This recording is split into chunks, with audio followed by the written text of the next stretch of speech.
So, the qualitative singularity of our monotheistic deity, as proposed, leaves us either in the position of infinite regressive via negativa, wherein there will always be another thing where we can say that this God is not, but that's all we can say, or in agnosticism, wherein that qualitative singularity means that we can make no intelligible comment about how its qualities would correspond to anything else that we know, and as such we cannot say that we could coherently know anything about this deity, right? Right? And this is all by virtue of the analogous nature of descriptive language and the necessarily correlative structure of knowledge.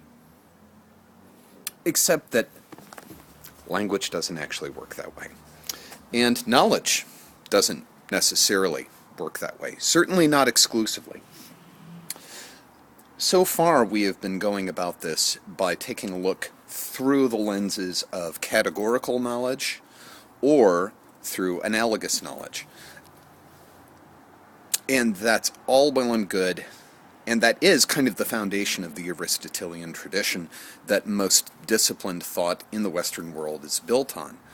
Most, not all, and none of it exclusively.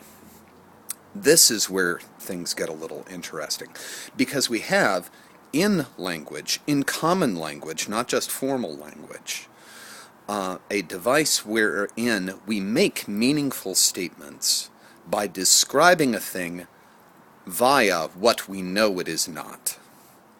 Not via negativa, not simple negation, but an analogous correlation. We call it metaphor. And this is where things get really fun. Because when we say that a monotheistic deity exists, is fill in the blank, anything, by virtue of what we talked about regarding agnosticism and the incomparability of its qualitative composition, and the qualities of that composition, we are always speaking metaphorically. We are always describing the thing by what it is not, by comparing it to what it is not, and like any other metaphor, well, hang on, let me back up a little bit.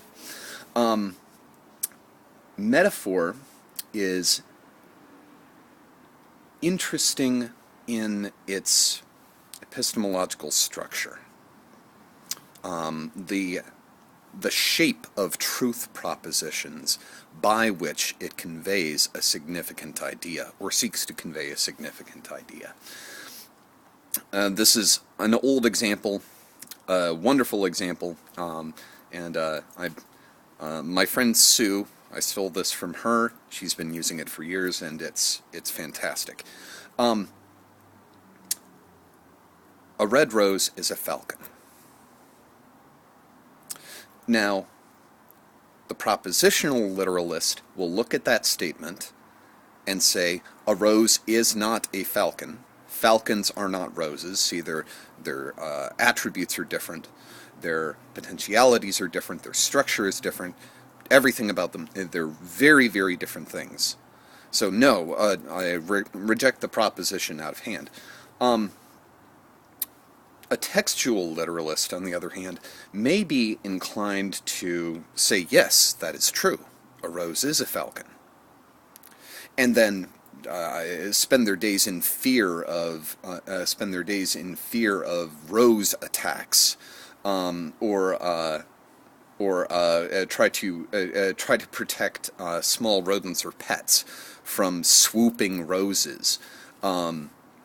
Or for that matter, head to the aviary with a watering can, because they view the proposition as, regardless,